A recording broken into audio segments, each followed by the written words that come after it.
11일 정치부회 시작합니다. 내일은 여야가 국회 본회의에서 4차 추경안을 통과시키기로 합의한 날이죠. 추석 전에 긴급 재난지원금을 지급하려면 내일까지는 모든 절차가 끝나야 한다는 게 정부의 설명입니다. 이 시각 여야는 국회 예결위에서 추경안 내용을 조율하고 있는데 전국민 통신비 지원을 놓고 여전히 입장차가 존재하는 걸로 알려졌습니다. 협상 속보 반영해 가면서 회의를 진행하겠습니다.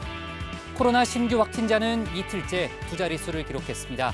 수도권에선 한 달 만에 등교 수업도 재개됐죠. 하지만 부산, 동아대 등 곳곳에서 집단 감염이 이어지고 있어서 방심할 상황 아닙니다. 방역당국은 조금 전에 코로나가 독감처럼 반복 감염이 가능하다는 입장도 밝혔습니다. 미리 보는 정치부 회의입니다.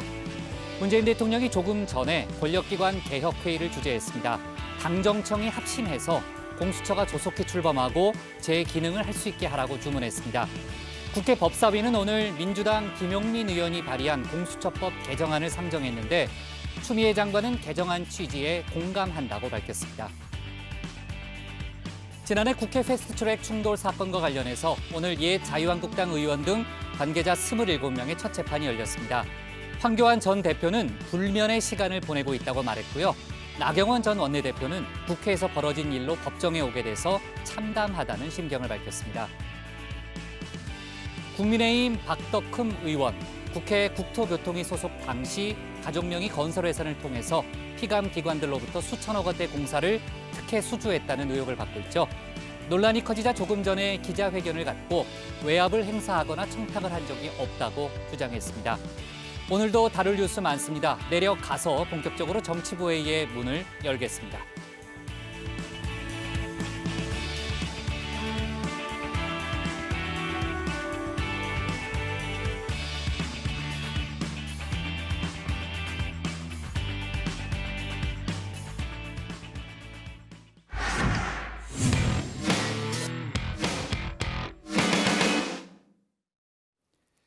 코로나19 신규 확진자가 이틀째 두 자릿수를 유지했고요. 특히 수도권은 광복절 연휴 이후 처음으로 50명 미만으로 떨어졌습니다.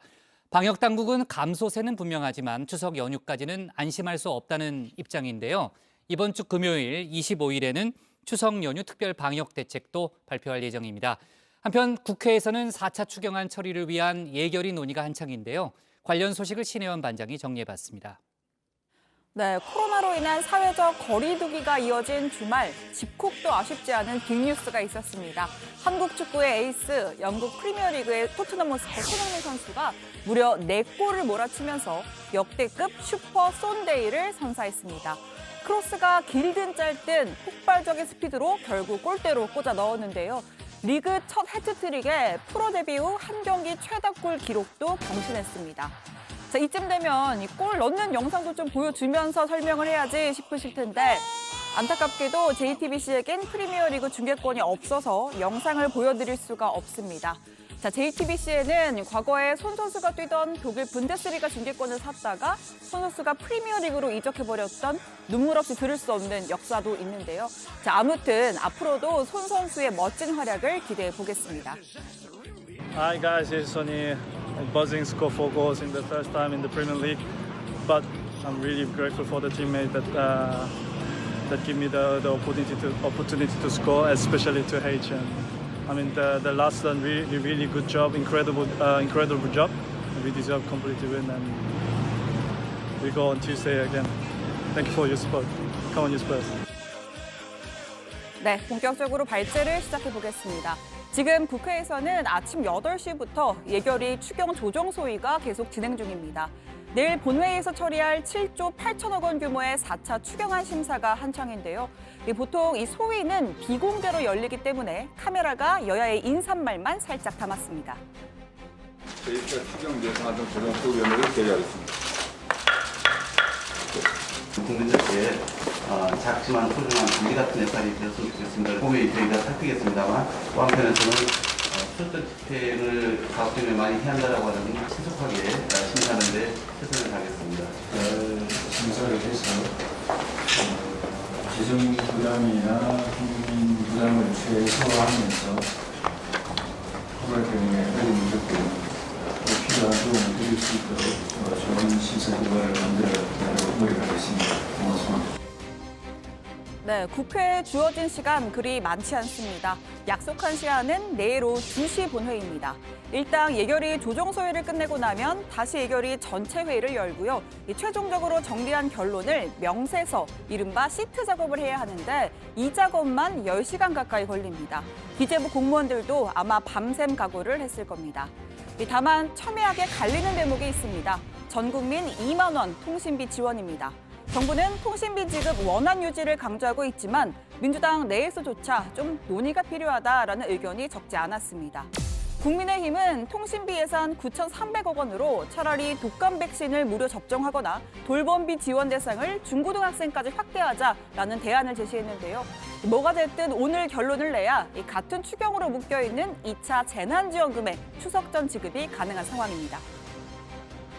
지금 이 시간에도 소위 활동이 진행 중인데요. 중요한 것은 국회가 약속한 날짜에 제대로 통과시키고 정부는 신속하게 집행하는 것입니다. 여야의 작은 견해 차이가 국민의 절박함보다도 우선될 수는 없습니다. 돈을 주겠다는데도 국민의 58%가 반대하고 있고 심지어 민주당 내에서도 이재명 지사, 김경수 지사 또 다른 의원들까지 반대하고 있습니다. 대표가 그랬다고 대통령이 말씀하셨다고 고집하는 일이 없어야 내일 본회의에서 예산이 정상적으로 처리될 수 있을 것이라고 생각을 합니다. 아직까지 예결위 소위정에서 결론이 났다라는 소식은 아직입니다. 이 관련해서는 속보가 들어오는 대로 전해드리도록 하겠습니다. 자, 이어서 국내 코로나19 현황입니다. 신규 확진자는 70명이 늘었습니다. 이틀 연속 두 자릿수고요. 국내 지역 감염은 55명, 이 중 서울과 경기, 인천 합이 40명으로 지난달 13일 이후 처음으로 수도권 지역 신규 확진자가 50명 미만으로 떨어졌습니다. 주말 검사량 감소에 따른 영향도 있겠으나 수도권은 일평균 254명에서 지난 한 주는 84명으로 감소하였고 비수도권은 일평균 77명에서 지난 한 주는 24명 수준으로 감소하였습니다. 다만 아직 안심은 금물입니다. 지난 2주간 감염 경로를 알 수 없는 환자의 비율은 26.9%에 달했고요. 방역망내 관리 비율도 80% 밑으로 떨어진 상태입니다. 아무리 죄어도 느슨해질 수밖에 없는 추석 연휴도 위험 요인으로 꼽히죠. 방역당국은 오는 금요일 추석 특별 방역 기간에 적용할 구체적인 방역 지침을 추가로 발표할 예정입니다. 정부는 어제 수도권 외 지역에 대해서도 수도권과 동일하게 9월 27일까지 현재의 2단계 거리두기 조치 연장을 발표하였습니다. 9월 27일 이후 9월 28일부터 10월 11일까지 2주간은 추석 특별 방역 기간이 예정되어 있습니다. 가을철 다시 코로나19의 유행을 맞을지 혹은 다시 생활 방역 체계로 전환할 수 있을지를 결정하게 될 중요한 분수령이 될 것입니다. 이런 가운데 오늘 개신교 양대 교단인 대한예수교 장로회 합동과 통합교단이 온라인 정기총회를 열었습니다. 수십 개의 안건 가운데 사랑제일교회 목사 전광훈 씨에 대한 이단 판정 여부가 눈길을 끄는데요. 그동안 전 씨는 비성경적인 행태, 하나님 꼼짝마, 하나님 까불면 나한테 죽어. 그리고 이 최근에는 광복절 광화문 집회를 독려해 코로나19 재확산의 주범으로 꼽히는 등 한 달 후부터 난 목숨을 그야말로 던지겠습니다. 그때 가서는 저는 순교할 각오가 되어 있습니다. 이렇게 주요 교단으로부터 이단성이 있다라는 지적을 받아왔습니다. 결론은 일러야 오늘 밤 늦게쯤 나올 것으로 보이는데요. 이 역시 내일 발제 때 다시 전해드리도록 하겠습니다. 오늘 청와대 발제 이렇게 정리합니다. 신규 확진 이틀째 두 자릿수, 통신비냐 독감 백신이냐 내일 4차 추경 처리입니다. 네, 오늘 속보를 두 개를 챙겨가면서 가야 되겠네요. 그러니까 4차 추경안 지금 이제 예결위 협상 과정이 지금 이제 공개가 되고 있지 않기 때문에 저희가 속보가 들어오면 얘기를 해야 될 것 같고요. 조금 전에 이제 오늘 밤 늦게 나올 가능성이 높다고는 했지만 만약에 이제 전광훈 씨에 대한 이단 판정이 이단 뭐 어떻게 결론이 날지 모르겠지만요. 속보가 조금 빨리 나올 수도 있으니까 관련해서 저희가 얘기를 해보고요. 그나저나 정말 손흥민 선수 너무 잘하더라고요. 아까 봤더니 그죠? 네. 게다가 이제 최우수 선수는 해리 케인이다 이렇게 겸손한 그런 언행까지. 왜요? 저는 저희 문자 찬달을 봤어가지고. 그래요? 알았어요. 근데 근데, 손흥민 선수가 넣은 4골에 4번의 어시스트를 전부 다 맞아요. 해리케인 선수가 맞아요. 나중에 마지막 한 골도 넣었잖아요. 네, 그렇습니다. 네. 손흥민에게 4골이 있다면 국장한테는 저희 4명의 반장들이 있으니까 좀 그 저희만 한마디 하려고 기다리고 열심히 있었군요. 이제 방송 알았습니다. 회의 진행하시죠. 알았어요. 좋습니다. 뭔가 좀 속은 느낌인데. 자, 하여간 내일까지 예결 소위 또 전체 회의를 거쳐서 내일 오후에 이제 본회의를 통과해야지만 이제 4차 추경안이 이제 효력을 발휘하게 되잖아요. 7조 8천억 원 규모의 추경안 내용은 저희가 이제 과거에 좀 짚어본 바 있고 지금 통신비 2만 원을 둘러싼 여야의 공방이 아직도 있는 것으로 일단 전해지고는 있잖아요. 오늘 중으로는 타결이 될 것 같습니까? 사실 그 부분이 여야 이견이 좀 크기는 합니다. 그럼에도 사실 뭐 4차 추경안의 핵심이죠. 그러니까 가장 큰 비중을 차지하는 건 2차 재난지원금입니다. 자, 그것에 뭐 있어서는 여야 모두 추석 전에 지급을 하자라는 데 동의를 했고 그러려면 사실상 뭐 준비 기간을 포함하면 내일 본회의에서는 통과를 해야 하니까 뭐 아무래도 좀 어떤 식으로든 합의할 가능성은 좀 높아 보인다. 이건 저의 관측은 그렇습니다. 네, 이게 만약에 합의가 결렬됐을 경우에 양쪽 모두가 부담이 크기 때문에 아마 지금 예결위 내부에서 상당히 좀 치열하게 협상을 벌이고 있을 것으로 일단 추정이 되고요. 신 반장, 만약에 이제 내일 국회 본회의를 통과한다는 걸 전제로 해서 네. 재난지원금 그러면 어떻게 배분이 되는 거예요? 일단 통과가 된다면 지급 시기는 추석 연휴 직전에 28일과 29일이 될 것으로 보입니다. 지급 대상은 코로나19로 매출이 줄어든 소상공인 그리고 초등학생 이하 자녀를 둔 가정, 그다음에 흔히 특고라고 부르는 특수고용 노동자, 프리랜서가 있고요. 또 만 18세에서 34세 이하 미취업 구직 희망자 등이 대상이 됩니다. 이 대상자들은 증빙 서류 없이 온라인으로 신청을 하면 되는데 신청을 23일부터 25일까지 받고 그 후에 이르면 28일과 9일에 지급하는 방식입니다. 네. 자, 계속해서 나오는 속보 좀 챙겨보고요. 내일 국회 본회의 상황 또 정치부회의에서 자세히 다루도록 하겠습니다. 코로나 이야기를 좀 해볼게요. 신규 확진자가 이틀째 2자릿수를 기록했습니다. 다행스러운 일이죠. 지난주에 저희가 매번 강조했던 게 좀처럼 100명 밑으로 내려가지 않는다. 그런 얘기였는데 아무튼 어제 오늘은 2자릿수를 기록을 했습니다. 수도권은 광복절 연휴 이후 처음으로 50명 미만으로 확진자 수가 나온 거죠? 예, 그렇습니다. 낮에 뉴스를 좀 보다 보니까 국립중앙의료원 선별진료소 앞이 한산하다 이런 설명이 달린 사진도 있던데요. 물론 산발적인 지역 감염 사례는 나오고 있지만 사랑제일교회 같이 수백 명대 인원이 접촉자 검사를 받아야 하는 대규모 집단 감염은 어느 정도 정리가 된 듯 싶습니다. 어제 하루 발생한 신규 확진자 70명이고요. 이 가운데 국내 발생 사례는 55명, 또 서울과 경기, 인천 등 수도권 지역이 40명이었습니다. 나머지는 부산과 경남, 대전 등에서 15명이 발생을 했는데요. 어제에 이어서 오늘도 2자릿수 신규 확진자가 나온 데다 지난달 13일 이후 처음으로 수도권 지역 신규 확진자가 50명 미만으로 발생하는 듯 감소세가 지금 뚜렷한 상황입니다. 하지만 보건당국은 아직 안심하기는 이르다는 입장인데요. 2주간 감염 경로가 불명한 비율이 26.9%에 달하는 데다가 곧 있으면 또 추석 연휴라 이것도 위험 요소로 꼽힙니다. 지금 전국에 거리두기 2단계가 실시되고 있잖아요. 서울도 이제 2.5단계에서 2단계로 내려온 상태인데 정부가 이제 이번 주 27일까지 거리두기 2단계를 연장하겠다라는 방침을 어제 발표를 했습니다. 근데 28일부터 10월 11일까지는 추석 연휴 특별 방역 기간으로 이제 설정을 해서 또 새로운 조금 더 강화된 그런 거리두기 원칙이 아마 적용될 걸로 보이잖아요. 그렇다면은 다 합치면은 최소 3주간은 2단계 거리두기 원칙이 최소 2단계 거리두기 원칙이 적용된다 이렇게 볼 수 있는데 아무래도 이제 추석 연휴 기간에 주의할 점이 많아서겠죠. 네, 이 추석 연휴 기간에 어떤 지침이 추가가 될지는 이번 주 금요일, 그러니까 25일에 공식 발표가 될 예정입니다. 방역 당국은 연휴 기간엔 지금보다 더 강화된 조치가 있을 것이다라고 하면서 2단계에서 2.5단계 사이에 조치가 이내려질 가능성이 큰 것을 좀 암시했습니다. 2.5단계라고 하면은 얼마 전까지 이제 수도권에서 이제 적용이 됐던 건데 밤 9시 이후에는 뭐 포장만 된다든지 그런 걸 얘기하는 거죠. 네, 그렇습니다. 그런데 이게 앞서 저희도 경험을 다 해봤지만 이게 또 사회적으로나 경제적으로 또 미치는 파장이 큰 만큼 앞서 수도권처럼 모든 중위험 시설에 다 적용을 할지 아니면 일부 업종에 한정을 해서 적용하거나 또는 뭐 별도의 지침을 추가할지 그런 것들을 정리해서 25일에 발표하겠다는 뜻으로 보입니다. 그럼 정교하게 한다는 건 예를 들면 PC방 문을 여는데 음식 섭취는 안 된다든지 그런 식으로 케이스 바이 케이스 만들겠다는 뜻인가요?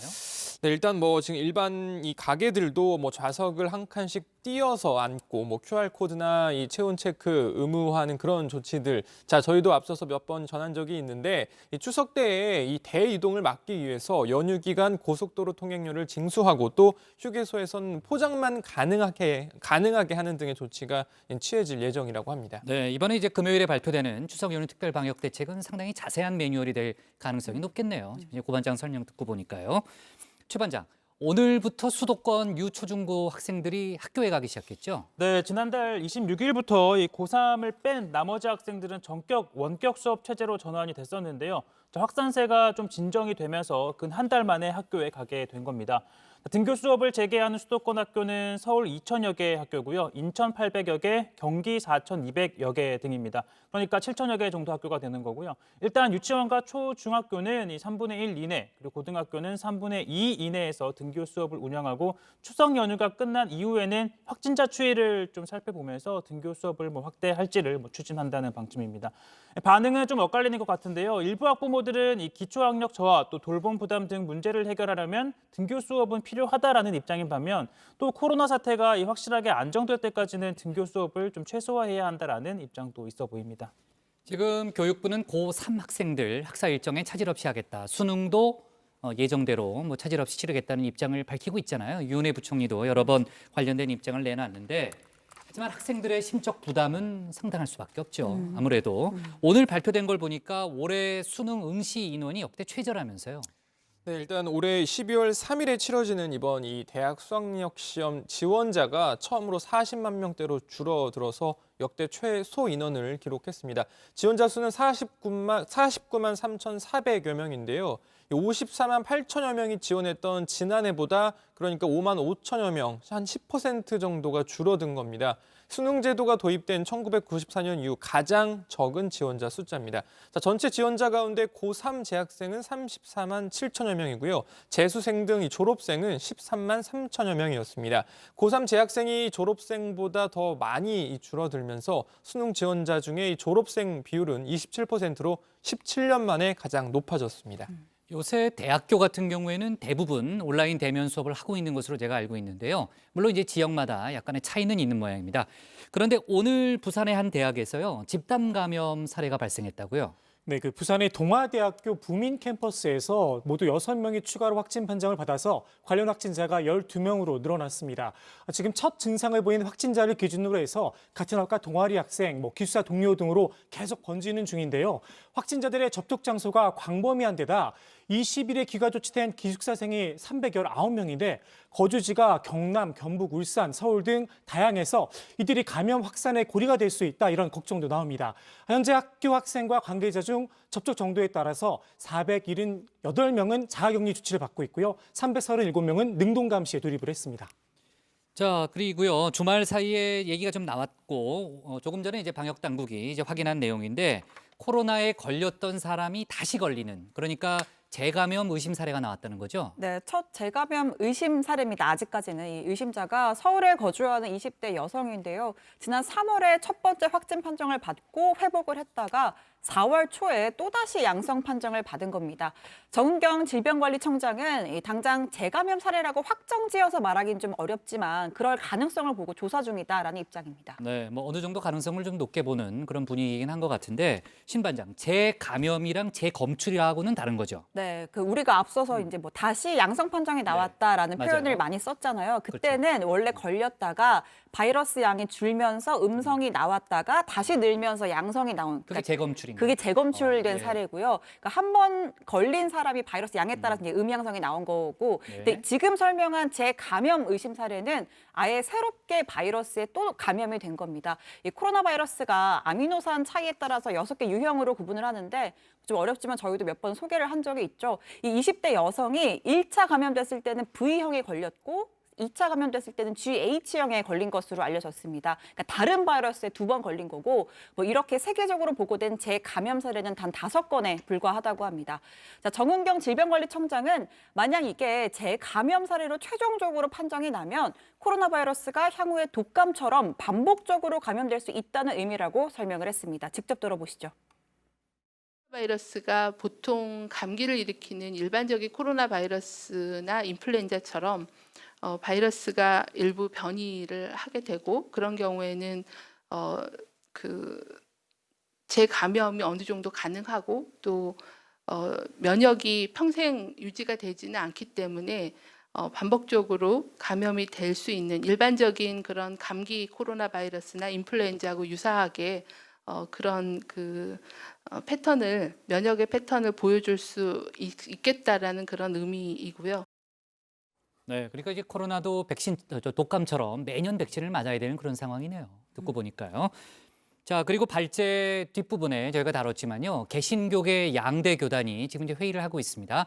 그중에 안건 중에 사랑제일교회 담임 목사죠. 전광훈 씨의 이단 여부 판단이 그 안건에 들어가 있습니다. 아마 저희 회의 중이거나 아니면 회의 끝난 다음에 아마 결과가 나올 것 같은데 그건 좀 지켜보는 걸로 하고요. 이런 가운데 청년 기독교인들이 한국교회가 전광훈 씨 같은 극우 기독 세력과 결별해야 한다라는 취지의 기자회견을 열었다면서요. 네, 이 한국기독청년협의회라는 곳인데요. 자, 이들은 극우 기독 세력으로 인해 한국교회 전체가 이기적이고 몰상식한 집단으로 낙인이 찍혔다며 지금 필요한 건 전광훈과 극우 기독 세력을 만들어낸 한국교회의 묵은 땅을 갈아엎는 것이다라고 했는데요. 어떤 얘기인지 한번 들어보시죠. 한 달 전 우리 모두는 한국교회의 민낯을 보았습니다. 전광훈과 극우 개신교인들의 행태를 말입니다. 여론의 도마 위에 올라간 한국교회는 뒤늦게 일부 집단의 일탈이라며 선을 그었지만 이것은 무의미한 변명에 지나지 않습니다. 한국교회는 이들의 극우 정치 세력과 결탁하여 힘을 키우는 동안 아무런 조치도 취하지 않았습니다. 이들이 내뱉는 비이성적이고 맹목적인 메시지에도 침묵했습니다. 무책임한 선긋기와 우리 교회는 다르다라는 비겁한 구호를 멈추십시오. 네. 자, 4차 추경안 놓고 지금 이제 여야가 협상을 벌이고 있는데 아마 오늘 밤 늦게까지 협상이 이루어질 걸로 보이고요. 그 중간에라도 어떻게 지금 협상이 진행되고 있는지 속보가 나오면은 저희가 추가로 얘기를 해보도록 하겠습니다. 오늘 청와대 발제는 이렇게 정리하겠습니다. 신규 확진 이틀째 두 자리, 독감처럼 반복 감염 가능성으로 제목을 잡겠습니다. 다음은 고석승 반장의 발제를 들어보겠습니다.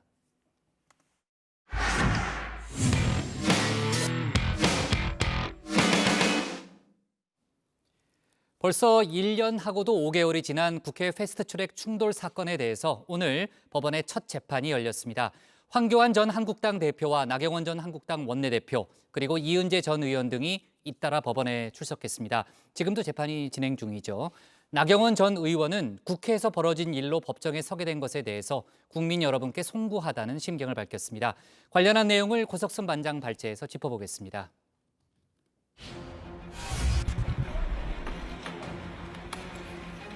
국회에서 벌어진 일로 이렇게 법정에 서게 된 것에 대해서 무척 국민 여러분들께 송구한 말씀 드립니다. 또 참 안타깝고 참담한 심정이란 말씀 드립니다. 네, 나경원 전 의원이 오랜만에 모습을 보였습니다. 나경원 전 의원의 말대로 나 전 의원이 카메라 앞에 선 곳은 다름 아닌 법원이었습니다. 1년 5개월 전, 그러니까 지난해 4월 이맘때 있었던 국회 패스트트랙 충돌 사건 재판이 오늘부터 시작된 겁니다. 나경원 전 의원은 당시 국민의힘 전신인 자유한국당의 원내대표였죠. 사랑하는 동지 여러분! 보좌관 여러분!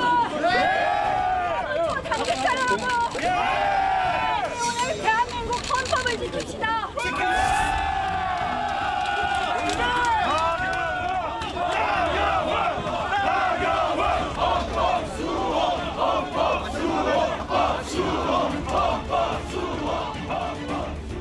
나경원 전 의원은 오늘 재판에서도 국민의 선택을 받아 국가의 일을 하다가 법정에 서게 된 것에 송구하다는 말씀을 드린다면서 당시 원내대표였던 내게, 제게 모든 책임이 있다라고 말했다고 합니다. 법원을 나오면서도 거듭 자신의 책임을 강조했습니다. 저는 원내대표의 자리에 있었습니다. 2019년 4월에 있었던 모든 일은 저에게 책임이 있고 저희 동료 의원들에게 그 책임을 묻지 말아달라고 말씀드렸습니다. 네, 그리고 이 미래통합당 의원이었다가 잠깐 기독자유통일당을 거친 후에 한국경제당 의원으로 있었던, 그리고 최근 국민의힘 복당 신청을 하기도 했다고 한 이은재 전 의원도 마찬가지로 오늘 함께 법정에 섰습니다. 공소 사실에 대해서 전반적으로 인정하기 어려운 부분이 많이 있습니다. 그 팩트를 중심으로 해서 팩트가 아닌 내용도 있고 해서 그 팩트를 중심으로 해서 설명을 하도록 하겠습니다. 네, 이은재 전 의원은 국회 패스트트랙 사건 당시에 국회의장에게 사퇴하세요를 외치기도 했었죠. 의장님 사퇴하세요. 여당을 하시더니 모든 상명 권한은 의장이 다 갖고 있는 겁니다. 의원직 사퇴부터 하세요, 그럼. 의원직 사퇴를 왜 합니까? 제가 뭘 잘못했다고? 지금 의장 제대로 답변 안 하시니까 그런 말씀 드리는 거 아닙니까? 내가 뭘 잘못했어? 아니, 여기까지 온 여러분이 배경이 뽑았지 뭡니까 않아요? 도대체? 배경이 뭐예요 도대체? 나 찬성하지 않았어요? 자, 그러면 자, 국회 의안가에서도 이은재 전 의원의 모습을 당시 볼 수 있었죠. 의안가 팩스로 법안이 들어오자 이런 상황도 벌어졌습니다. 뭔가 보는 거예요. 팩스로 하는 게 의원이 하는 거는 의원이 하는 거대로 아니 안 가지마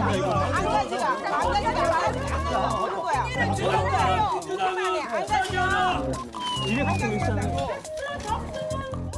자, 오늘 이은재 전 의원은 재판을 마친 후 변호인과 함께 법원을 나섰는데요. 자, 변호인도 보시면 어디서 많이 본 인물이죠. 자, 주광덕 전 의원이 이은재 전 의원의 변호를 맡았다고 합니다. 이게 우리 헌법 정신이나 의회 민주주의의 기본에서 봤을 때는 위법성도 조각되고 책임성도 조각된다. 그래서 무죄를 선고하는 게 맞다, 이런 취지의 모두 진술을 했습니다. 자, 오늘 법원 재판은 코로나19 상황 등을 고려해서 세 차례로 나눠 진행됐는데요. 오전 10시 나경원, 이은재 전 의원 등에 이어 오후 2시에는 황교안 전 미래통합당 대표가 법원에 출석했습니다. 황교안 전 대표는 재판에 들어가기 전 요즘 불면의 시간을 보내고 있다. 정치는 답답하고 국민께 죄스럽다라는 말을 남겼는데요. 재판을 마치고 나오면서 이렇게 이야기했습니다. 이 사건은 불법으로부터 배태된 것이기 때문에 그에 대한 비폭력 저항입니다. 무죄입니다. 그럼에도 불구하고 지금 이 정권이 하는 것으로 봐서 문제가 있다라고 지적을 한다면 그 모든 책임은 나에게 있다 하는 말씀을 드리는 것입니다. 자, 황교안 전 대표는 다른 전현직 의원들과 함께 특수공무집행 방해 등의 혐의로 지금 기소가 돼 있는데요. 국회 패스트트랙 사건 당시 당대표로서 농성 중인 의원들과 당 관계자들을 응원하고 격려하는 듯한 그런 모습도 여러 번 볼 수 있었습니다. 참으로 안타깝습니다. 여러분들께서 막아주셨습니다. 또 앞으로도 우리가 반드시 이 좌파 독재 막고 우리 자유민주 체제 굳건하게 지키는 선봉이 되어 주시기를 바랍니다. 자, 누가 한번 구호 한번 손창해 주세요. 독재 타도! 독재 타도! 헌법 수호! 헌법 수호! 독재 타도! 독재 타도! 헌법 수호! 헌법 수호! 자, 모두 한번 더 힘을 내봅시다. 화이팅! 화이팅! 화이팅! 화이팅! 네, 당시 사건이 마무리된 직후 관련한 고소 고발이 이어지는 가운데 황교안 전 대표는 당시에 이렇게도 말한 바 있습니다. 저는 고소 고발장 들어오면 그것을 수사하고 처리했던 법조인 출신입니다.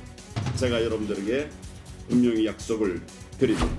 우리 당력을 다 기울여서 반드시 끝까지 고소 고발 당한 분 지켜내도록 하겠습니다.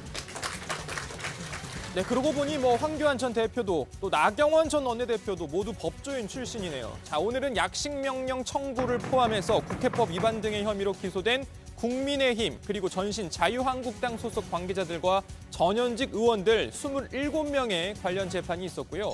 이 공동폭행 등의 혐의를 받고 있는 더불어민주당 소속 전현직 의원 5명, 또 보좌관 당직자 5명 등 모두 10명에 대한 첫 재판은 오는 23일에 열릴 예정입니다. 자, 그리고 이 소식도 짧게 전하고 갑니다. 자, 유시민 노무현재단 이사장이 다시 유튜브 방송 알릴레오를 재개할 예정이라고 합니다.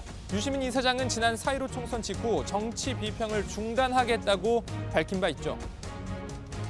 이번 180석 발언이 대표적이죠. 말은 제가 했는데 그 말이 악용당할 때 그 사태에 대한 책임을 제가 질 수가 없는 거예요. 왜냐하면 저는 선거를 하는 사람이 아니니까.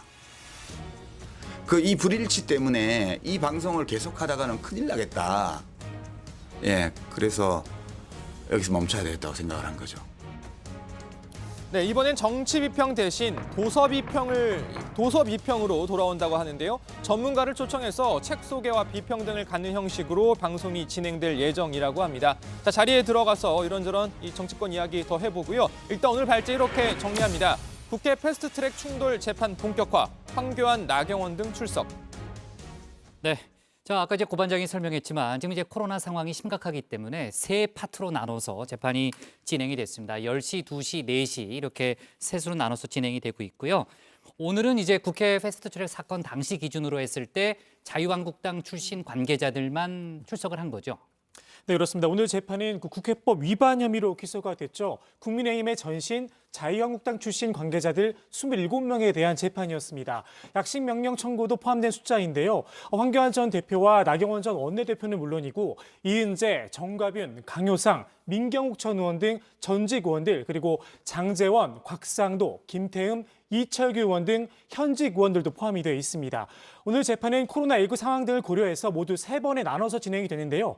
오전 10시에 나경원 전 원내대표와 이은재 전 의원 등이 출석을 했고요. 오후 2시에 황교안 전 대표 등 9명, 그리고 오후 4시에 10명이 각각 출석 대상이었습니다.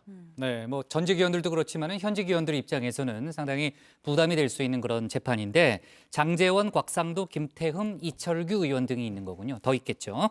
자, 오늘 법원에 나온 전현직 의원들 중에 주광덕 전 의원은 기소 대상이 아니었죠? 네, 그렇습니다. 주광덕 전 의원은 재판 피고인이 아닌 변호인으로 앞서 보신 것처럼 법원에 나온 겁니다. 이은재 전 의원의 변호를 맡았다고 하는데요. 자, 주 전 의원은 오늘 재판에 앞서 기자들에게 검찰 수사가 부실한 점이 많이 보이고 수사하지 않고 기소한 부분에 대해 허점도 많다면서 법정에서 구체적인 사실관계를 소명하겠다고 밝혔습니다. 재판을 마친 후에는 이은재 전 의원과 자 보시는 것처럼 이렇게 이 변호를 맡은 주광덕 전 의원이 함께 법원을 나서기도 했습니다. 네. 아, 참, 민경욱 전 의원 얘기 아까 잠깐 나왔었잖아요, 신반장. 네. 오늘 출석을 안 했다면서요? 네, 민 전 의원이 오전 10시 출석 대상이었는데 해외 일정 등을 이유로 불참했다고 합니다. 민경욱 전 의원 페이스북을 좀 보니까 미국 피츠버그, 필라델피아 등에서 각종 행사에 참여한 사진을 보시는 것처럼 올려놨더라고요. 자, 아무튼 문제는 재판부의 사전 허락이 없었다라는 겁니다. 재판부는 관련해서 구인장 발부를 검토하겠다는 입장을 밝혔습니다. 네, 조금 전에 사진 보니까 전자에 괄호를 이렇게 쳐놨네요. 네. 전자가 너무 이렇게 부각돼서 보이는 것 같아요. 자, 오늘 재판에서요. 피고인 대부분이 혐의 내용을 부인했다면서요? 네, 일단 나경원 전 원내대표 국민의 선택을 받아 국가의 일을 하다가 법정에 서게 된 것에 대해서 송구하다는 말씀을 드린다. 당시에 원내대표였던 내게 모든 책임이 있다라고 했습니다. 그러면서 이 패스트트랙 충돌은 다수 여당의 횡포와 소수 의견 묵살에 대한 저항이었다라면서 이 혐의는 인정하지 않았는데요. 오후 2시에 출석한 강효상 전 의원도 재판에 앞서 기자들을 만나 이 당시 사건을 거대 여당의 불법 사보임에서 촉발된 패스트트랙 사건이라고 규정을 한 뒤에 헌법에 보장된 절차에 의한 반대 의견을 표현한 것이다라고 주장했습니다. 네.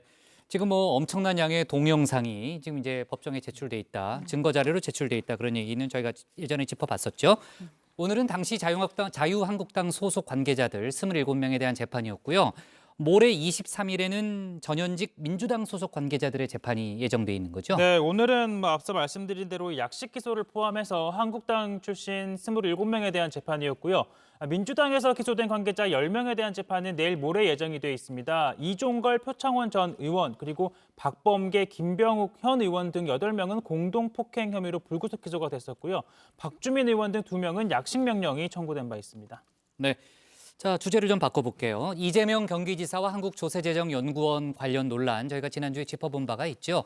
그런데 이 논란이 이제 이재명 지사와 국민의힘 의원들 간의 뭐 일종의 난타전으로까지 번졌죠. 네, 이 조세연이죠. 한국조세재정연구원이 이 지역화폐가 역효과를 낼 수 있다라는 연구 보고서를 내고 관련해서 이재명 경기지사가 비판을 하면서 시작이 된 논란이었는데요. 네. 여기에 또 정치권 여야가 한마디씩 보태기 시작하면서 논란이 더욱 커진 모양새입니다. 자, 박수영, 유경준, 윤희숙 이 국민의힘 소속 의원들이 조세연 보고서를 두둔하거나 또는 이재명 지사의 발언을 비판하자 자, 이재명 지사 이재명이 희대의 포퓰리스트라면 지역화폐보다 더 진보적인 기본소득을 제1정책으로 채택한 다음 이 하위소득자에게만 지급하는 짝퉁 기본소득으로 만든 국민의힘은 희대의 사기 집단이라고 소셜미디어를 통해 밝히기도 했습니다. 자, 여기에 일부 여당 의원들도 가세를 했죠. 우원식 의원은 이 조세연 보고서에 대해 이 균형 잡힌 시각이라 볼 수 없다라고 했고요. 이원욱 민주당 의원도 지역화폐가 지역경제 활성화에 도움이 된다는 건 오랫동안 이 지역화폐를 발행해왔던 나라에서 보이는 공통적인 현상이다라고 주장했습니다. 조 반장, 김경수 경남지사도 한마디 못했죠. 네, 김경수 지사가 오늘 한 라디오 방송 인터뷰를 했는데요. 여기에서 지역화폐에 대해서 실효성이 있는지 여부는 현장에 내려보면 금방 알 수 있다. 지역의 내수나 경기 활성화 또 침체된 경제를 띄우는 데는 확실하게 효과가 있다. 이런 입장을 냈습니다. 이재명 지사를 사실상 두둔한 건데요. 이재명 지사가 조세현 등을 향한 강한 비판을 내놓은 것에 대해서도 오죽하면 그런 말씀을 하셨겠냐면서 지역화폐는 이재명 지사가 성남시장으로 계실 때 적극적으로 추진했던 사업인데 이런 게 나오니까 아마 욱해서 그런 것 같다. 잘 대응하실 거라고 본다. 이렇게 말을 했습니다. 자, 그리고 오늘 오후에 민주당에서 행정수도 중간 보고회가 예정이 돼 있었는데 실제로 했나요? 어떤 이야기가 나왔어요? 오늘 행사가 있었는데요. 자, 오전인가? 예. 오전이에요? 오전이었던 것 같은데. 네, 오전이었던 것 같아요. 저도. 아니 갑자기 당황스럽게. 예. 네. 찾아보겠습니다. 네. 일단 하여튼 내용은 먼저 전해드리겠습니다. 자, 오늘 민주당이 국가균형발전 그리고 행정수도 완성 TF 이 지역 순회 토론회에 중간 보고회를 가졌습니다.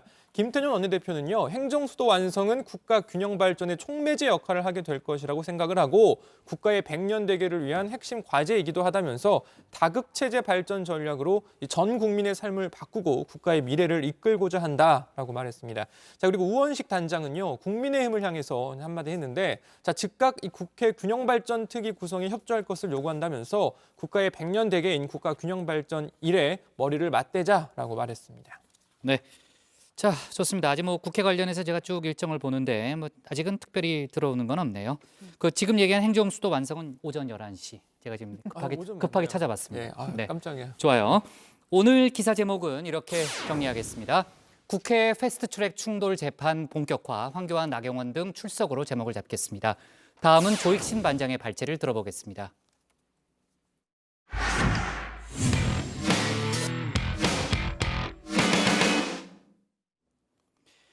민주당이 재산신고 누락 의혹이 불거진 김홍걸 의원을 제명했죠. 최근 대량 해고 사태로 이어진 이스타항 항공의 창업주죠. 이상직 의원에 대해서도 빠르면 이번 주가 될 것 같은데요. 징계에 나설 걸로 보입니다. 국민의힘에선 박덕흠 의원이 도마에 올랐는데요. 수천억 원대에 이르는 이해 충돌 논란이 제기된 상태입니다. 박 의원은 조금 전 기자회견을 열어서 의혹을 전면 부인했지만 의혹은 쉽게 가라앉지는 않을 걸로 보입니다. 관련된 내용을 조익신 반장이 정리해봤습니다.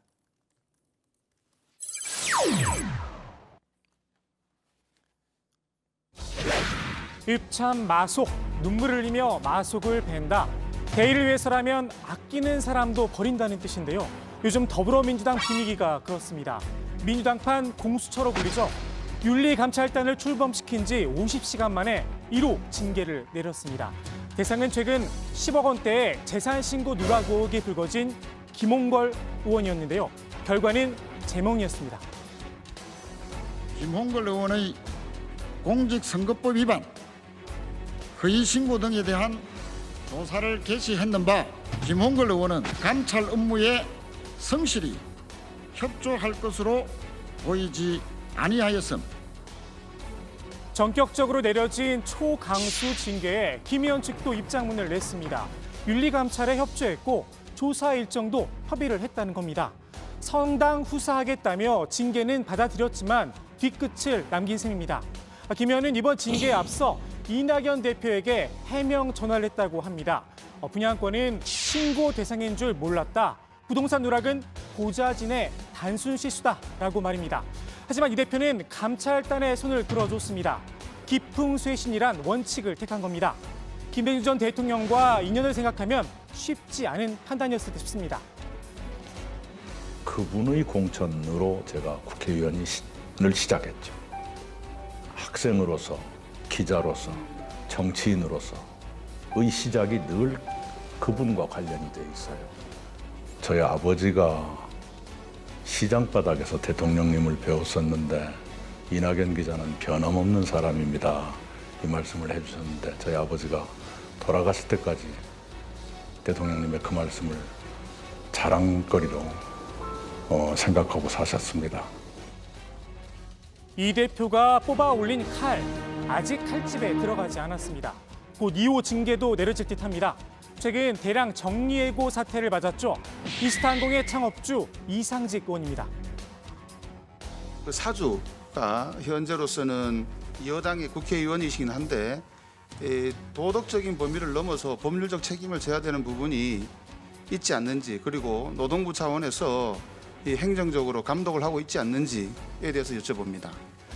임금체불과 같은 법적인 책임은 대표이사가 지는 것이 원칙입니다. 다만 대표이사가 아니더라도 실질적 경영권을 행사하는 사람이 있는 경우에는 그 책임을 이제 물을 수는 있습니다. 법리적으로. 이 부분에 대해서는 저희가 수사를 진행하고 있기 때문에 수사 진행하는 과정에서 확인해 보도록 하겠습니다. 정의당은 이 의원을 국정감사 증인으로 신청했습니다. 이상직 의원은 천여 명의 노동자와 가족들이 거리에 나앉게 된 지금까지도 제대로 된 입장 하나 내지를 않고 있습니다. 노동자들이야 어떻게 되든 말든, 이스타항공이 어떻게 되든 말든 뒤에 숨어서 이스타항공 매각으로 인한 지분 이익만 얻으면 된다는 생각을 하고 있는 것 같습니다. 민주당 입장에선 곤혹스러울 수밖에 없습니다. 민주당 강령엔 시민의 보편적 권리로 노동권을 보장하고 노동 존중 사회를 만들어 나간다라고 돼 있습니다. 이 의원의 사례, 당의 핵심 가치와 정면으로 배치됩니다. 민심을 봐도 그렇고 특히나 전주 이상직 의원이 지역구로 두고 있는 전주에서마저도 이상직 의원에 대한 비판적 여론이 굉장히 높은 것을 확인할 수 있었습니다. 아마 윤리감찰단에서 단호한 조치가 내려지지 않을까라고 예측하고 있습니다. 손절은 빠르면 빠를수록 좋겠죠. 더욱이 다음 주가 추석입니다.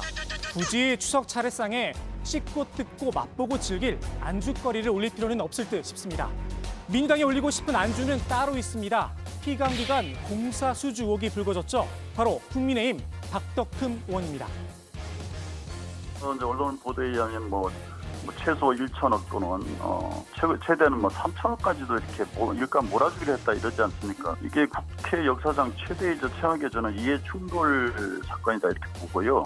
공직자윤리법 또 부패방지법 위반일 수도 있고 또 어떻게 보면 제3자 뇌물죄에 해당할 수도 있는 사안이기 때문에 저희는 이건 심각하게 보고 있고. 국민의힘도 논란 차단에 나섰습니다. 별도의 긴급 진상조사 특위를 꾸리기도 했습니다. 검경 출신 등 조사 경험과 전문 능력이 있는 원내외 인사들에게 조사를 맡기겠다는 겁니다. 신속하게 진상을 밝혀 응분의 조치를 할 계획이다 이렇게 강조를 했습니다. 당내 일부에선 옹호의 목소리도 나왔습니다. 박덕흠 의원 가족들이 사업을 하지 말라는 부분은 없잖아요. 다 자신의 경제활동을 할 수 있는 자유가 있는 것인데 그것 자체를 논할 수 있는 것은 아닌 것 같은데 그게 개입했느냐 이 문제인데 본인 말로는 이게 전부 100% 공개 입찰을 했다 그러거든요. 그리고 그 금액을 적게 쓰는 쪽 낙찰을 받는 거죠. 김종인 비대위원장은 일단 본인의 해명부터 들어보겠다는 입장을 밝혔습니다. 본인이 기자회견을 통해서 자기의 입장을 갖다가 서상히 밝힌다고 그러니까 그거를 들어보고서 당의 입장을 내가 정하려고 지금 생각을 하고 있어. 박덕흠 의원의 해명 이랬습니다. 저는 국회의원으로 있으면서 정부 부처 및 산하기관의 공사 수주와 관련하여 외압을 행사하거나 청탁을 한 적이 전혀 없다는 사실을 먼저 말씀을 드립니다. 회사 자료에 의하더라도 국회의원 당선 전 매출과 당선 후 매출을 비교하면 당선 후 특히 국토위 간사로 있으면서 공사가 확연히 감소된 것이 뚜렷하게 나타납니다. 공개 경쟁을 통해 정당하게 사업을 따냈다는 점도 강조했습니다. 공개 경쟁 전자입찰 제도에서 누군가에게 특혜를 줄 수 있거나 압력을 가하여 수주를 받을 수 있다면은 또 여당 측 주장이 가능하다면 현행 조달 시스템은 바뀌어져야 합니다.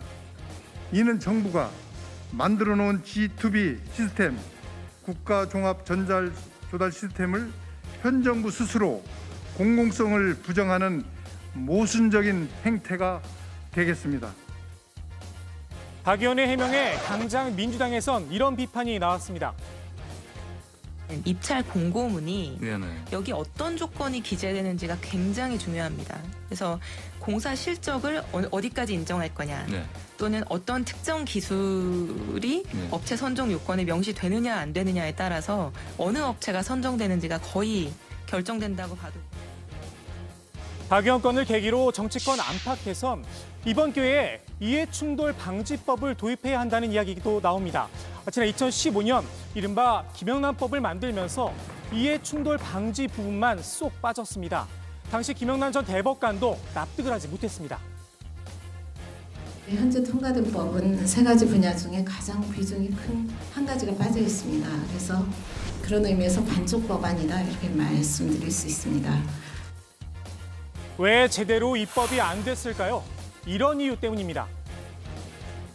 서로 경쟁을 하고 다투다가도 공동의 이익 부분은 기막히게 잘 협조가 잘 됐었거든요. 이랬던 정치와 국회의 특수성을 내세우시면서 물밑 협상 또는 막간 대화 이런 것들이 당연시되는 분위기가 여전히 있다 보니까 국회의원이나 정치인에게는 어느 정도의 그러한 모호한 이익 추구는 허용되는 것 아닌가라는 그런 관행적 요소는 분명히 여전히 존재합니다. 중이 제 머리 못 깎는다는 말이 있습니다. 못 깎는 건지 안 깎는 건지 지켜볼 필요가 있을 듯 싶습니다.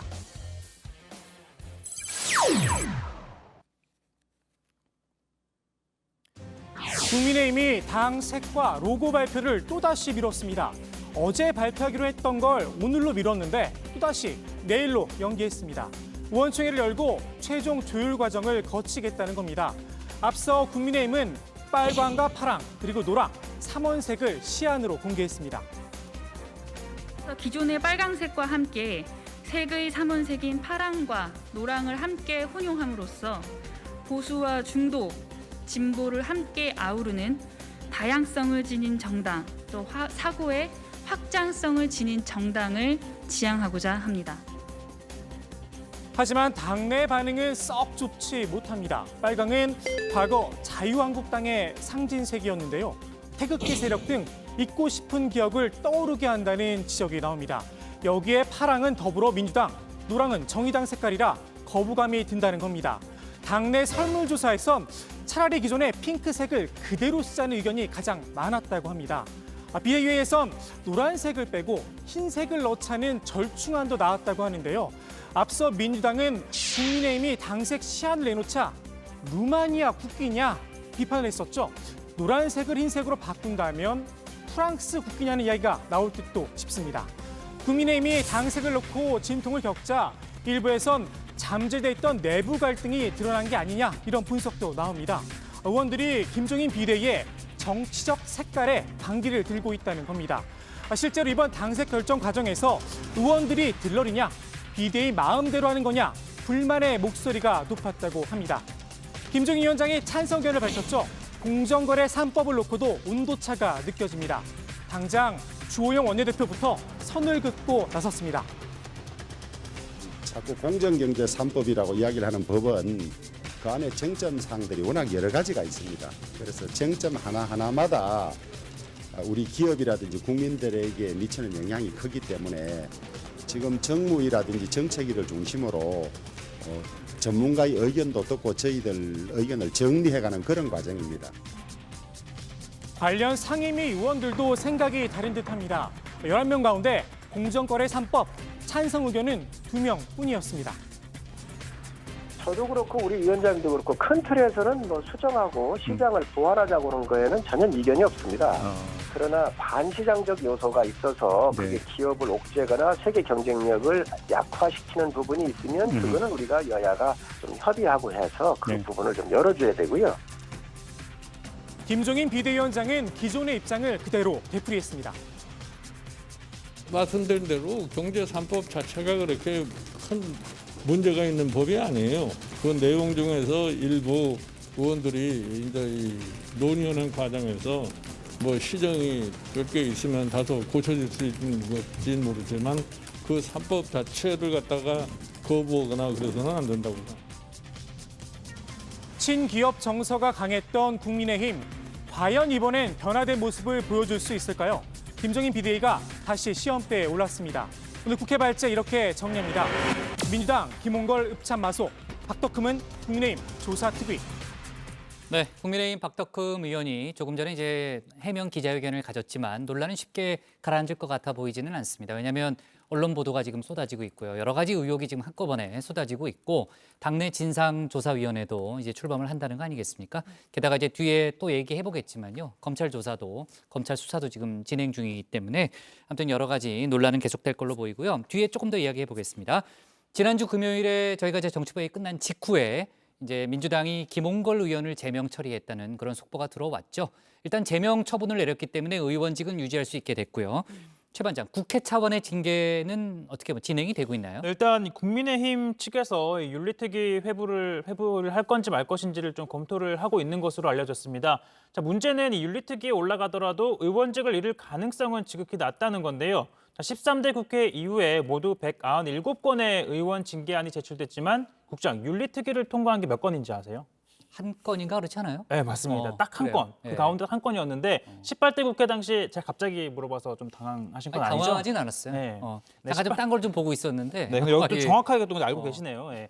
18대 국회 때였는데 이 아나운서 지망생을 상대로 당시 성희롱성 발언을 해서 문제가 됐었죠. 이 강용석 전 의원 케이스였는데요. 당시 윤리특위에서는 제명을 결정했지만 결국 본회의 표결에서 또 부결이 됐습니다.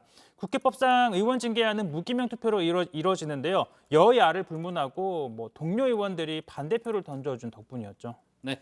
자, 국민의힘 박덕흠 의원 논란을 계기로 해서요. 아까 이제 조 반장도 설명했지만 이참에 이해충돌 방지법을 제정하는 게 필요하다. 이런 목소리들이 참 많이 나오고 있는데 고 반장, 지금 정부에서 내놓은 법안이 이미 있다면서요?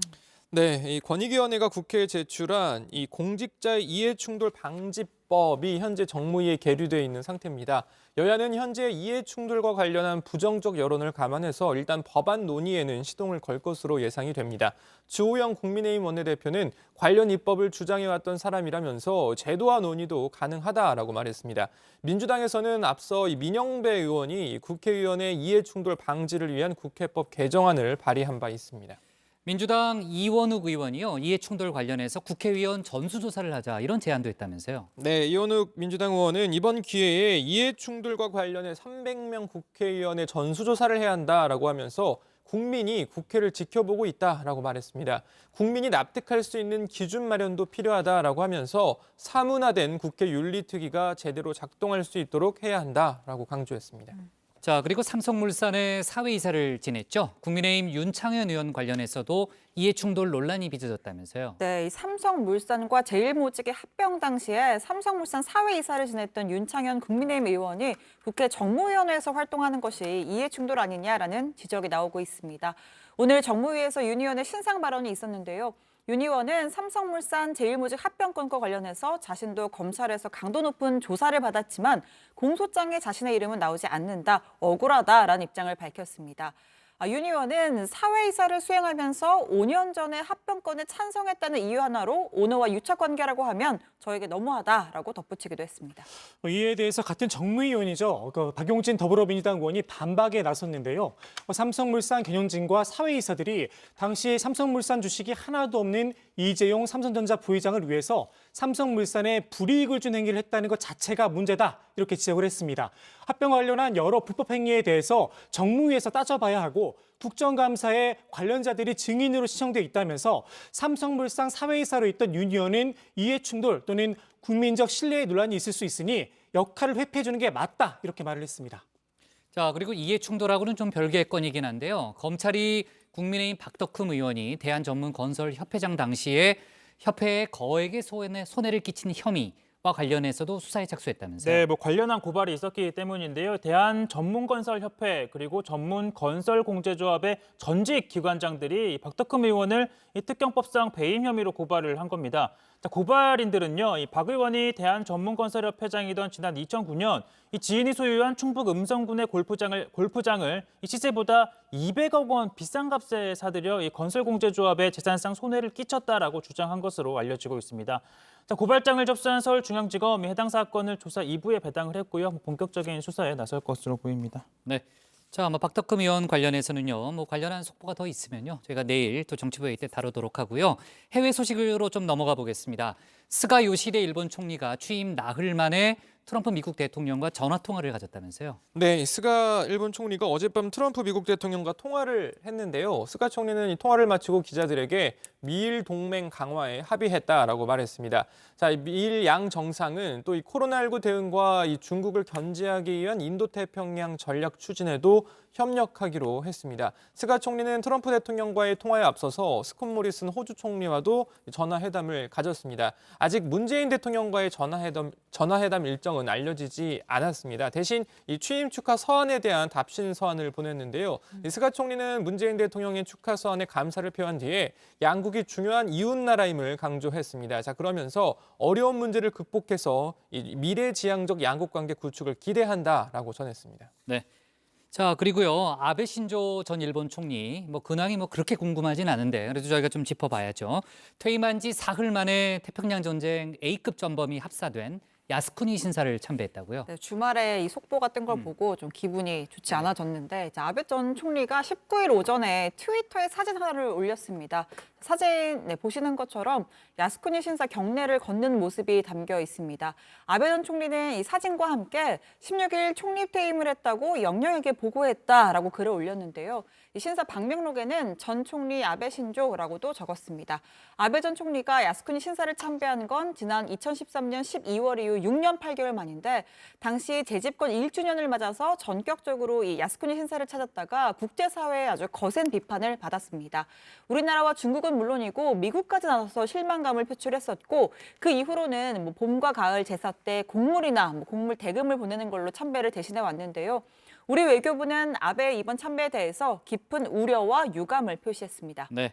근데 문제는 스가 신임 총리가 아베 전 총리를 따르겠다고 하니까 이러한 아베의 행보가 직간접적으로 영향을 줄 수 있는 거 아니겠습니까? 그래서 상당히 이제 좀 불쾌할 수도 있다는 이제 그런 얘기고요. 자, 그리고 오늘 나온 속보 중에 신임 육군 참모총장의 창군 사상 처음으로 학군, 보통 이제 ROTC라고 부르잖아요. 학군 출신이 내정됐습니다. 국방부가 오늘 신임 육군총장에 남영신 지상작전 사령관을 내정하는 등 5명의 대장 인사를 단행했고요. 육군사관학교 출신이 지금 이제 50년 넘게 이제 육군총장, 육군참모총장직을 차지해 왔는데 그 역사가 깨졌다 이렇게 평가할 수 있겠고요. 반장들도 잘 알겠지만 육사, 비육사로 나누어지는 그 보이지 않는 칸막이가 있잖아요. 이제 그러한 관행을 바꾼 인사라는 그런 분석도 나오고 있습니다.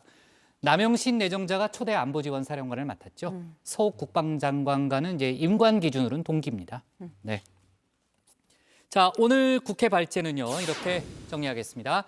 민주당 김홍걸 읍참 마속, 박덕흠은 국민의힘 조사특위로 제목을 잡겠습니다. 다음은 최종혁 맞죠? 최종혁 관장의 발제를 들어보겠습니다.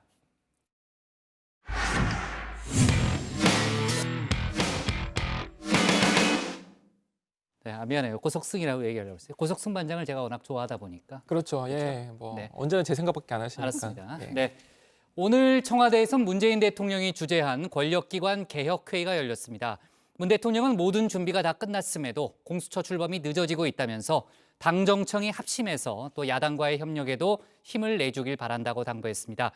때마침 국회에서는 야당 없이도 공수처장 후보 추천위원을 추천할 수 있는 공수처법 개정안이 법사위에 상정됐는데요. 관련 내용을 최종혁 반장 발제해서 짚어보겠습니다. 네, 먼저 국회에서 진행 중인 소식입니다. 자, 조병현 중앙선거관리위원 후보자 인사청문회가 진행 중인데요. 자, 국민의힘이 추천을 했죠. 자, 후보자는 이미 6년간 선관위원을 지낸 바 있습니다. 자, 그리고 서울 고등법원장에서 물러난 다음에는 고위법관이 다시 1심 재판을 맡는 원로법관의 자원을 해서 이 대한민국 1호 원로법관이란 이력도 가지고 있습니다. 이 평생 법관 제도라는 취지에 걸맞게 후보자는 정년, 65세 정년을 채우고 2달 전에 퇴임을 했는데요. 그리고 최근 한 로펌에 취업을 했는데 민주당은 이 점을 문제 삼고 있습니다. 새누리당 국무총리 후보를 했고 최고위원 출신으로 국회의원도 출마했던 안대희 전 대법관이 만든 법무법인 평안의 대표 변호사로 취임했습니다. 자, 물론 비상임 선관위원이라 다른 직업을 겸할 수 있습니다. 다만 여당에서는 이 선관위원이 영리 업무를 하는 건 적절치 않다라고 주장을 하고 있는 건데요. 자, 후보자는 이 여러 사정상 이 직업은 있어야 한다라고 생각해 로펌에 적을 둔 것이고 소위 우려하는 것처럼 정관 예우를 우려하는 것에 대해선 이 연봉도 그리 높은 게 아니라고 했는데요. 하지만 이 생계가 어려운 것도 아닌데 굳이 겸임을 해야 할 이유가 있냐는 지적이 재차 나왔습니다. 큰 자제님은 아마 의사하신 걸로 알고 있고요. 둘째 자제님도 역시 법조인의 길을 걷고 계신 걸로 알고 있는데 그 자제분들이 뭐 어려운 것도 아니고 40억이 넘는 재산을 갖고 계시고 주위의 친구들이 꼭 변호사를 꼭 돈 벌려고 하는 건 아니다. 그 변호사는 신분을 가져야 된다. 로펌 대표를 하지 않으시면 변호사 자격을 유지할 수가 없는 건가요? 대표는 사실은 이름만 대표입니다. 평균 연봉이 1억 5천인데 나는 그보다는 그렇게 많이 받지는 않지만 그거 이상이다라고 말씀하셨죠? 예, 그 맞습니다. 방송을 보고 계시는 시민들이 어떻게 판단하실지 깊이 헤아려 주시기 바랍니다. 네, 판단을 한번 해보시고요. 자, 그리고 오늘 청문회에서는 후보자 본인 외에 또 한 사람의 거취에 대해선 여야 모두 문제 제기를 했습니다. 이 권순일 선관위원장인데요. 이 9명의 선관위원 가운데 통상 호선으로 선출되는 선관위원장, 관례상 이 대법관인 위원이 맡아왔습니다. 이 대법관이라는 지위를 통해 선거의 중립성을 확보하자라는 취지인데요. 그러다 보니까 역대 선관위원장은 대법관 임기가 끝나면 스스로 위원장직에서도 물러났습니다. 하지만 권순일 위원장 이미 대법관에서 퇴임을 했지만 선관위원장직은 가지고 있죠. 자, 이걸 두고 각각 다른 이유긴 하지만 여야 모두 탐탁지 않게 생각하고 있습니다. 양승태 대법원장 시절 법원 행정처 차장으로 재임한 사법농단 연루법관으로 거론됩니다. 사법농단 사건을 재판을 받는 대표적인 피의자들의 공소장에도 수차례 등장하고 있습니다. 대법관 임기를 마침에도 불구하고 굳이 선관위원장을 해야 되겠다. 그러니까 대법관이기 때문에 지금 선관위원이 됐고 결국은 그 신분을 상실하면 사실은 선관위원으로 있을 그런 명분이 좀 없어진다. 지금.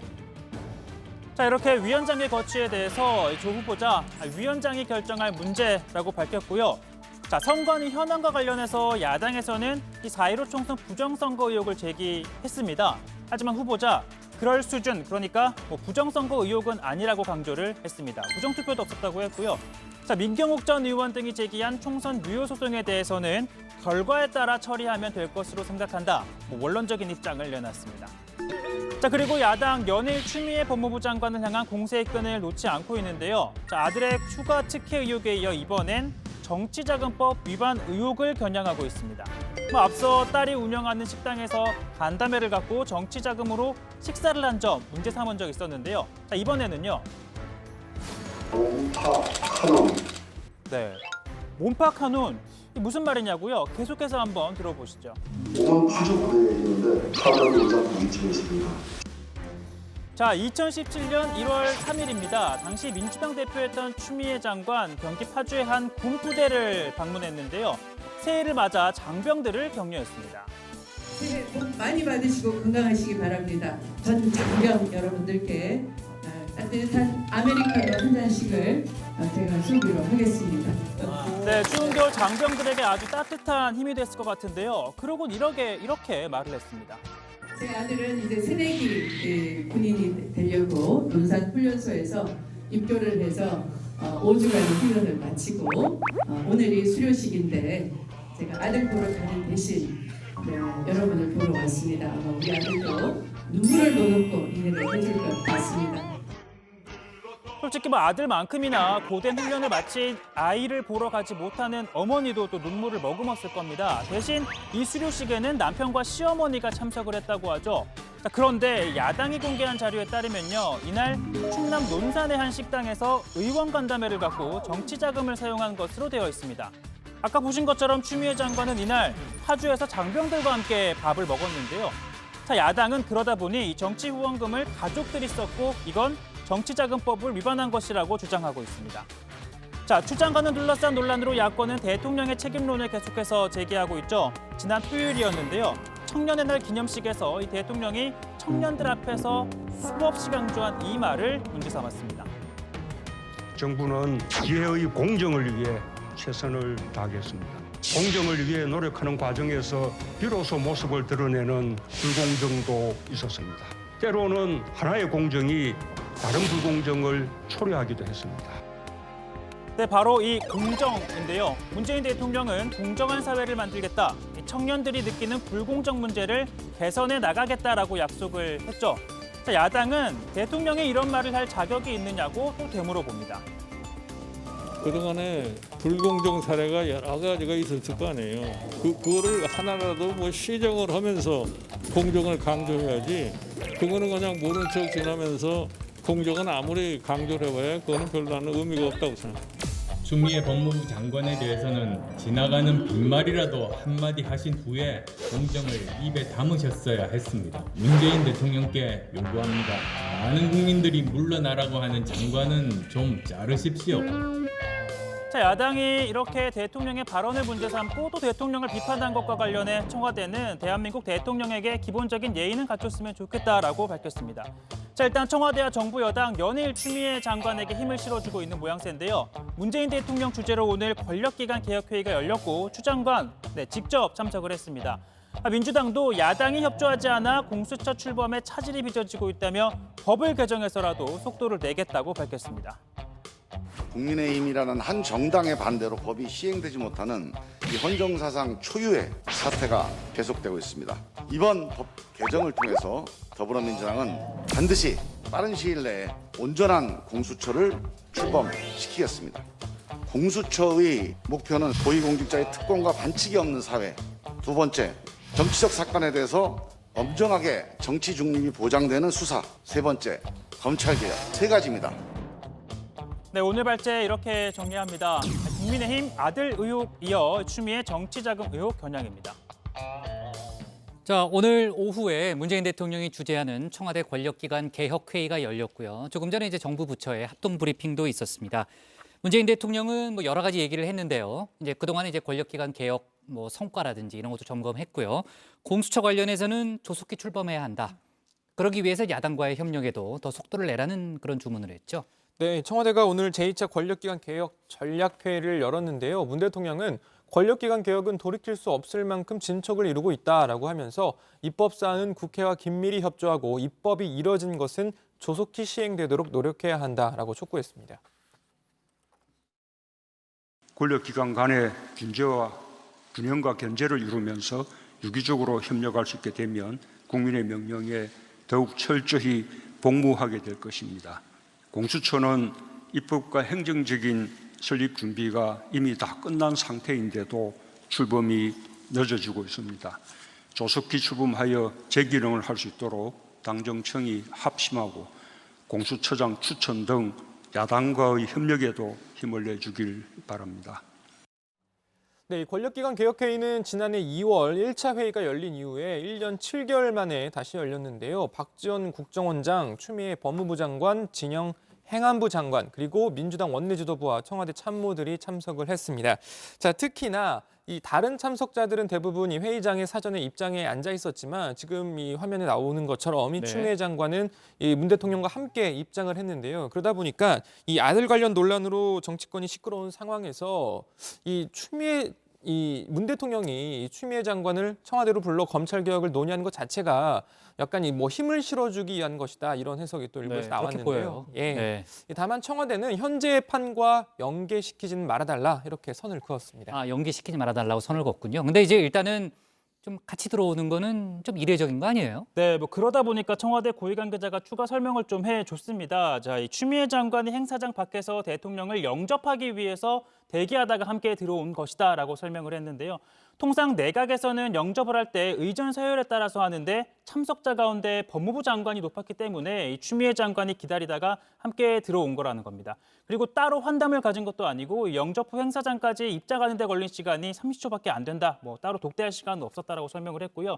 이 비공개 토의 과정에서도 최근 논란이 제기된 뭐 아들과 관련한 특혜 의혹에 대해선 발언이 전혀 없었다라고 밝혔습니다. 참고로 청와대가 밝힌 의전 서열을 좀 확인해 보니까 법무부 장관이 20이고요. 행안 장관이 22입니다. 다만 국정원장이 12이긴 하지만 국정원장은 행정부 소속은 아니죠. 그러다 보니까 뭐 영접을 한다라는 취지에서 이 추미애 장관이 나선 걸로 보입니다. 네. 자, 조 반장, 조금 전에 정부 부처 합동 브리핑도 있었죠? 네, 그렇습니다. 그 추미애 진영 장관과 박지원 국정원장이 함께 브리핑을 가졌는데요. 박지원 원장은 국정원은 어두운 역사를 더 이상 반복하지 않고 있다면서 문재인 정부 출범 이후 단 한 건의 정치 개입도 없었다 이렇게 강조를 했습니다. 그러면서 앞으로도 어떤 경우에도 국내 정치에 절대로 관여하지 못하도록 법률로 명확히 하겠다 이렇게 밝혔습니다. 추미애 법무부 장관은 국가형사사법의 최종 책임기관으로서 국민으로부터 나온 국가 권력이 국민을 위해 작동하도록 수사권 개혁에 앞장서겠다 이렇게 밝혔습니다. 이를 위해 검경 간 상호 협력을 강화하고 견제와 균형의 민주적 어리를 통해 형사사법 시스템이 올바르게 작동하도록 하겠다 이렇게 강조를 했습니다. 문재인 대통령도 공수처 언급을 했지만요. 마침 오늘 국회 법사위에 공수처법 개정안이 상정이 됐고요. 추 장관도 법안의 취지에 공감한다는 뜻을 밝혔죠. 네, 국민의힘이 공수처장 후보 추천위원을 추천하지 않으니까 민주당 김용민 의원이 교섭단체 대신 국회가 위원을 선정하는 내용을 담은 공수처법 개정안을 발의했었습니다. 추미애 장관은 권한을 행사하지 않으면 보완적으로 국회가 추천을 할 수 있도록 해서 개혁법안의 진행 장애를 제거해야 한다라면서 찬성의 뜻을 밝혔습니다. 하지만 윤한홍 국민의힘 의원은 야당에게 추천권을 준 건 지난해 민주당이 패스트트랙으로 공수처법을 통과시킬 당시에 야당에게 비토권을 주겠다고 한 취지인데 이걸 개정하겠다고 하는 건 동의할 수 없다라고 반박했습니다. 공수처장 후보 임명 시에 야당이 반대하면 임명이 되지 않도록 하겠다 하고 적극적으로 홍보를 했습니다. 이 개정안대로 간다면 패스트트랙의 논리가 깨진다. 패스트트랙이 잘못된 것이다 하는 인정하는 꼴이 되기 때문에 사실 이 개정안이 처리되는 것은 저는 반대합니다. 입법자의 결정에 따라야 되는 정부를 대표하는 입장에서는 입법자의 결단에 달려있다. 첫 번째 그런 입장이고요. 두 번째는 아까 그 법안의 제안 설명을 들어보니 소수 의견으로 다수가 배제되는 것 또한 비민주적이다라는 말씀은 크게 공감이 갑니다. 근데 추미애 장관이 오히려 검찰 편을 들고 있는 거 아니냐 이런 지적도 나왔다면서요. 네, 김진애 열린민주당 의원의 주장이었는데요. 김 의원은 이 검경 수사권 조정의 세부 내용을 조정하는 과정에서 이 법무부 장관이 행안부 장관과 협의 없이 진행하고 있다며 이 검찰을 비호하는 것 아니냐라고 지적을 한 건데요. 어떤 내용인지 들어보시죠. 법무부 장관님이 솔직히 검찰에 대해서 굉장히 양가적인 태도를 취하십니다. 한쪽에서는 검찰 개혁을 분명히 필요하다, 공수처 설치 필요하다 이런 얘기를 하시면서도 또 한편에서는 검찰을 보호하는 평검사들을 이렇게 다독이거나 아우르기 위해서 너무 검찰 편을 들고 있는 게 아니냐. 근데 그것이 결과적으로는 검찰의 독립이나 검찰의 홀로서기 이거를 오히려 방해하는 거 아니냐. 네, 이에 대해 추미애 장관은요. 검찰 조직을 보호하기 위한 입장이 아니라고 반박을 했습니다. 이 검경 수사권 조정을 위한 합의 문건에 법무비서관으로 하기로 되어 있었기 때문에 한 것이고 행안부와도 계속 협의를 했다라고 강조를 했습니다. 특히나 수사권 조정에 따라 오히려 경찰에 또 수사가 집중되는 것도 바람직하지 않다며 이 자치경찰로 경찰권이 분산이 된다면 더 신속하게 수사와 기소를 분리해야 된다라는 입장이라고 재차 강조했습니다. 네, 그리고 오늘 윤석열 검찰총장 부인과 장모 수사 관련한 그런 질문도 나왔는데요. 추미애 장관이 검찰 개혁을 언급하면서 성역 없는 수사가 필요하다라는 그런 입장도 밝혔고요. 아무튼 검찰 개혁도 결국 검찰이 좌초한 거고 또 검찰 불신도 검찰이 좌초한 것이다 이런 얘기를 하면서 공수처 출범 필요성 다시 한번 강조했습니다. 자, 오늘 정의당이 주도해 발의했던 차별금지법이 법사위에 상정됐다면서요. 네, 장혜영 정의당 의원이 대표 발의를 했죠. 성별, 성정체성, 장애 여부, 병력, 외모, 출신 국가 등을 이유로 차별해서는 안 된다는 내용이 담겨 있는데요. 이 장 의원이 직접 출석해서 제안 설명도 했습니다. 단 한 사람이라도 차별을 받게 된다면 우리 모두가 차별을 받을 수 있다면서 모든 시민들의 차별받지 않을 권리를 보장하고자 하는 간절한 목소리에 귀를 기울여 달라고 했는데요. 그러면서 영국에서 이 평등법에 반대했다가 찬성으로 입장을 바꾼 영국 메이 전 총리 일화를 소개하기도 했는데요. 잠깐 들어보시죠. 메이 장관은 영국 역사상 최악의 법이라는 혹평과 함께 표결에 기권하였습니다. 그러나 4년 후인 2014년 동성 결혼이 영국에서 법제화될 때 메이 전 총리는 내 가치관이 변했다. 과거의 동성애 관련 표결을 오늘 다시 할 수 있다면 찬성했을 것이라고 말했습니다. 네. 자, 관련해서 이제 추미애 법무장관 오늘 법사위에서요. 차별금지법 제정에 찬성한다는 그런 입장도 밝혔습니다. 좋습니다. 오늘 기사 제목은요. 이렇게 정리할게요. 문 대통령 권력기관 개혁 완결에 더욱 매진 당부로 제목을 잡겠습니다.